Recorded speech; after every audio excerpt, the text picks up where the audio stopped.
Hi, I'm John. I'm the workshop manager here. We had a Saab arrive. It hadn't been run for 20 plus years. So the idea was to try and get the car running and see how bad it was. On initial inspection, we found the fuel pump was missing. So we rigged up an additional fuel pump and fuel tank to see if we could get the car to start.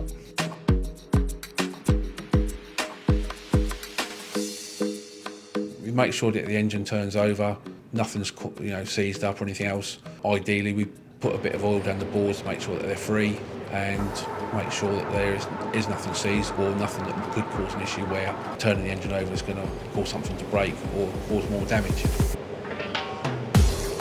On closer inspection, no fuel was getting through to the injectors, and we progressively looked through different areas where the fuel would come through.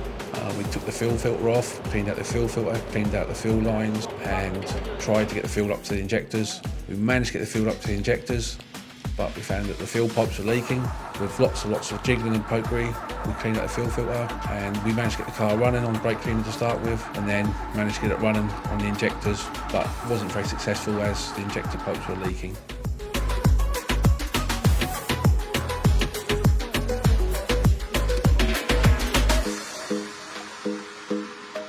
Yeah, it's very basic fuel injection.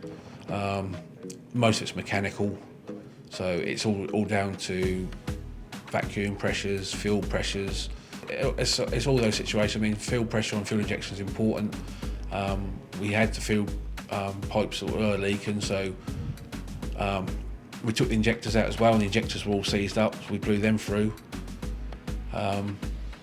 But that relies on fuel pressure to operate the injector. If you haven't got the fuel pressure, then the injector won't operate. After it started, they have issues with the turbo, whether or not it's got oil leaks, whether it's seized. But that shouldn't make any difference to try and start the car, because you've still got the basic induction of a non-turbo car.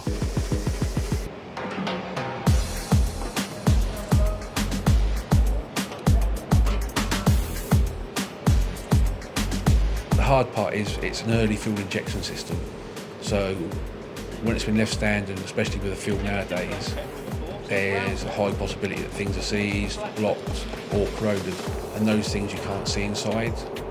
So it's a matter of cleaning out what we can, using brake cleaner, carb cleaner, and try and flush everything through.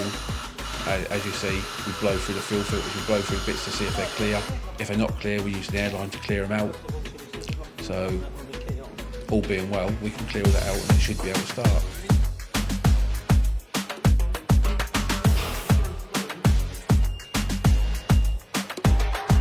It's a challenge. It's nice to be challenged. When you've got to try and find what the fault is, why it's not starting, you go through, it can be frustrating, but then it's more rewarding. The most frustrating bit was trying to get the fuel up to the injectors. Every time we'd done one bit, the next bit was faulty, and so you were going through, trying to find the one bit that was causing main problems. But the most rewarding bit is when you actually get it up and running, it fires up on 4 cylinders, and it's running.